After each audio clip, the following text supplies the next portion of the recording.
नमस्ते गाइस। और आज की फाइट वीडियो में सबसे पहले बात करते हैं UFC 306 की दो बहुत बड़ी फाइट्स के बारे में जो रिसेंटली लीक हो चुकी हैं। तो आज की UFC फाइट नाइट कार्ड में जो फ्रेंच कैनेडियन ब्रॉडकास्ट था उन्होंने बेसिकली दो बहुत बड़ी फाइट्स को लीक किया, जिधर UFC 306 की सबसे पहली फाइट का नाम उन्होंने लिया featherweight champion Ilia Topuria versus BMF champion Max Holloway का। अब इसके बाद सेकेंड फाइट के बारे में बात करें तो ये फाइट है बैंटवेट डिवीजन की, जहां पर बैंटवेट चैंपियन शॉन ओमेली की फाइट होगी मिराब दुलेशवली के साथ। ये 306 के कार्ड को लेकर बहुत ही बड़ा अपडेट है क्योंकि ये दोनों फाइट्स कंफर्म कर देती हैं मेन और को मेन इवेंट। जहां पर मेन इवेंट कौन है तो को मेन इवेंट कौन होगी इसके बारे में अभी तक कोई भी इंफॉर्मेशन नहीं है, बट मोस्ट लाइकली जिसकी सबसे ज्यादा सेंस बनती है वो है Ilia Topuria versus Max Holloway की fight as a main event और Sean O'Malley versus Merab Dvalishvili की फाइट एज अ को मेन इवेंट। अब ऑब्वियसली अभी तक लीक ही है और UFC की तरफ से अभी तक इस कार्ड को लेकर कोई भी इंफॉर्मेशन नहीं आई है, तो फॉर श्योर तो नहीं बोल सकते, बट ये चारों फाइटर्स बहुत पहले से बोलते आ रहे हैं कि वो इस 306 के कार्ड में फाइट करना चाहते हैं। काफी पॉसिबिलिटी है कि वो इस कार्ड में फाइट करें और अब ये दोनों फाइट्स लीक होने के बाद ये ऑलमोस्ट कंफर्म रखो कि UFC 306 में ये दोनों फाइट्स एक्चुअली में होंगी।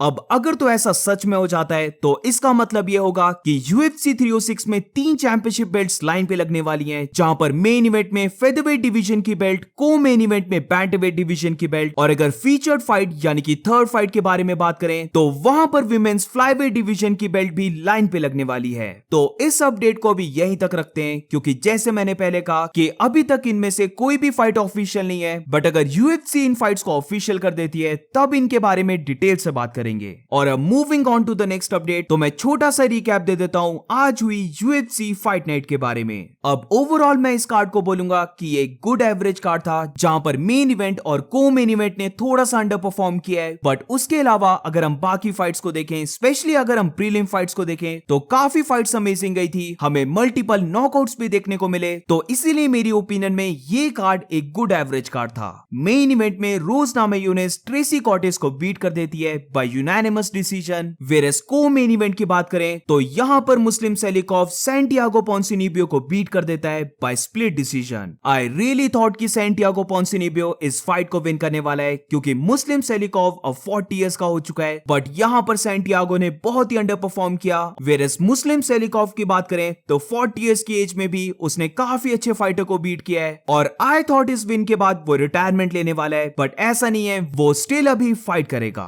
और अब इस पूरे मेन कार्ड की सबसे बड़ी फाइट के बारे में बात करते हैं, जहां पर ड्रू डोबर की फाइट हुई थी जॉन सिल्वा के साथ, जहां पर जॉन सिल्वा इस फाइट को विन कर जाता है बाय राउंड 3 डॉक्टर स्टॉपेज। ये फाइट जॉन सिल्वा ने 14 डेज के शॉर्ट नोटिस मिली थी, वो भी एक वेट क्लास ऊपर, यानी कि लास्ट फाइट उसने फेदरवेट डिवीजन में की थी और अब ये फाइट उसने की थी लाइट वेट डिवीजन में। जॉन सिल्वा एक काफी पावरफुल फाइटर है जो काफी हैवी पंचेस को थ्रो करता है और इस फाइट में भी उसने काफी हैवी पंचेस को थ्रो किया है, बट पंचेस के साथ साथ हमें इस फाइट में एल्बोस होगी, स्पिनिंग एल्बोस होगी, ये सब देखने को मिला है। और इन एल्बोस में से एक एल्बो ऐसी थी जिसने ड्रू डोबर की राइट आई के ऊपर बहुत ही बड़े कट को ओपन कर दिया और इसी की वजह से ये फाइट राउंड 3 में स्टॉप हो जाती है। जॉन सिल्वा की तरफ से ये काफी अच्छी परफॉर्मेंस थी और अगर उसका ओपोनेंट ड्रू डोबर नहीं होता जिसके पास बहुत ही इंक्रेडिबल चिन है, तो जिस वे से जॉन सिल्वा ने अपनी नीज होगी, पंचेस हो गए या स्पिनिंग एल्बोस को लैंड किया है, बहुत ही ज्यादा चांसेस होते कि वो इस फाइट को विन करता बाय डायरेक्ट नॉकआउट। अब फेस को देखकर ऐसा नहीं लगता है कि जॉन सिल्वा एक यंग फाइटर है, बट अगर हम इस फाइटर की एज को देखें तो वो स्टिल अभी 27 इयर्स का है, जिससे ये पता लगता है कि अभी तक जॉन सिल्वा ने अपने प्राइम को भी एंटर नहीं किया है।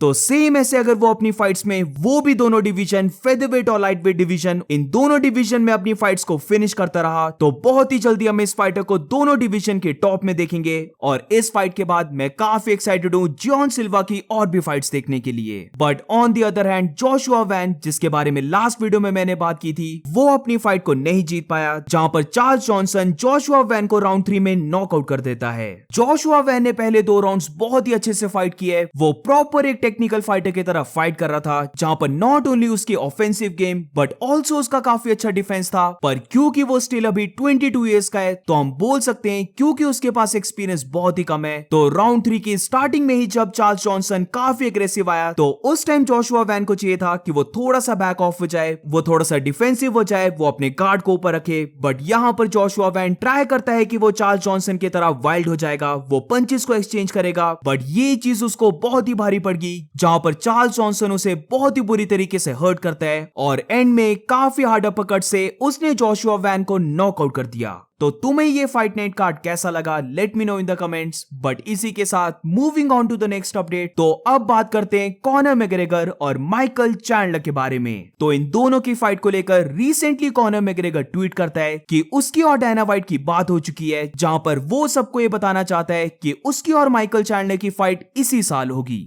तो जो लीक फाइट्स हैं अगर वो सच होती हैं तो फिर 306 के कार्ड में तो कॉनर फाइट नहीं कर पाएगा, जिससे सिर्फ अब दो ही चॉइसेस बचती हैं, या तो फिर कॉनर और चैंडलर के लिए एक न्यू पेपर व्यू इवेंट बनाया जाएगा, या फिर कॉनर और चैंडलर की फाइट लेट नवंबर या फिर दिसंबर के मंथ में होगी। तो अब लेट्स सी अगर कोई इवेंट ऐड होता है तो फिर वो कौन से मंथ में ऐड होगा। और अब moving on to the next fight, तो अब बात करते हैं हेवीवेट चैंपियन जॉन जोन्स के बारे में। तो कल जॉन जोन्स ने बहुत ही अजीब ट्वीट्स किए, जिधर तुम देख सकते हो इन सारे ट्वीट्स का कोई भी मीनिंग नहीं बनता है। वेरस इन्हीं सब ट्वीट्स के साथ जॉन जोन्स एक और ट्वीट करता है, जहां पर वो लिखता है कि उसने एयरपोर्ट में अपनी हाफ फिंगर को लूज कर दिया है। As of now Jon Jones ने इन सारे ट्वीट्स को डिलीट कर दिया है, but I am really hoping कि सब कुछ ठीक हो और जो उसने अपनी फिंगर कट के बारे में बोला है उसका होपफुली लिटरली मीनिंग ना हो और वो कोई एक क्रिप्टिक मैसेज हो। और अब moving on to the next update, तो रिसेंटली यूएफसी में 3 बहुत अच्छी फाइट्स बुक हुई हैं, जिसमें सबसे पहली फाइट है हेवीवेट डिवीजन की, जहां पर सीरियल गान फाइट करने वाला है एलेक्जेंडर वॉल्कोव के साथ। और ये फाइट यूएफसी पेरिस में नहीं बल्कि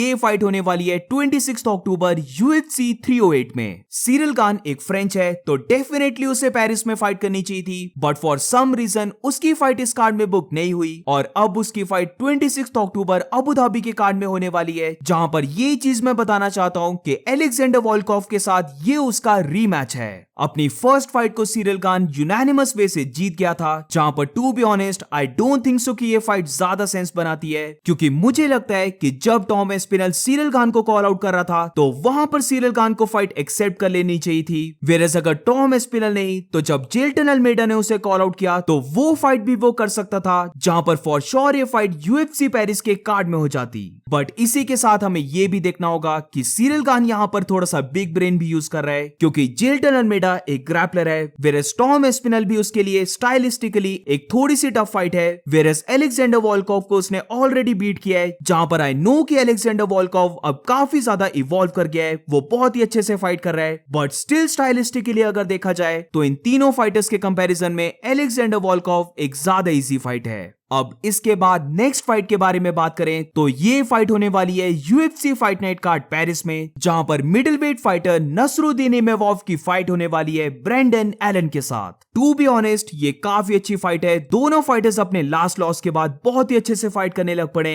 तो अब लेट्स सी इन दोनों में से कौन सा फाइटर विन करता है, क्योंकि जो भी इस फाइट को विन करेगा वो मिडिलवेट डिवीजन के टॉप में जाने वाला है, जहां पर एक और विन और फिर वो फाइट करेंगे बेल्ट के लिए। अब इसके बाद लास्ट फाइट के बारे में बात करें तो ये फाइट है लाइट वेट डिवीजन की, जहां पर मैथ्यूज गैमरॉट की फाइट होने वाली है डैन हुकर के साथ। तो इस बार डैन हुकर ने सच बोला था, जहां पर फ्यू डेज पहले ही उसने लीक कर दिया था कि वो फाइट करने वाला है मैथ्यूज गैमरॉट के साथ, और अब ये फाइट कंफर्म हो चुकी है, जहां पर ये फाइट ऑस्ट्रेलिया के कार्ड यानी कि यूएफसी 305 में होने वाली है, जो इवेंट होगा 18 अगस्त को। अब लाइट वेट डिवीजन की लैडर को क्लाइम करने के लिए डैन हुकर के पॉइंट ऑफ व्यू से देखा जाए तो बेशक ये फाइट स्टाइलिस्टिकली उसके लिए एक बुरा मैचअप है, बट स्टिल रैंक वाइज देखा जाए तो ये फाइट उसके लिए काफी अच्छी फाइट है। वेरस मैथ्यूज गैमरॉट की बात करें तो आई थिंक वो अभी नंबर 5 पे, बट स्टिल उसे कोई अभी तक टॉप लाइट वेट डिवीजन की फाइट नहीं मिली है, जहां पर लास्ट फाइट उसने आरडीए के साथ की थी, जो अब no longer lightweight division में फाइट करता है, और अब वो फाइट करेगा डैन हुकर के साथ, जिससे हमें ये पता लगता है कि बेशक अगर वो डैन हुकर को बीट भी कर देता है, उसे स्टिल लाइट वेट डिवीजन का टाइटल शॉट नहीं मिलने वाला है।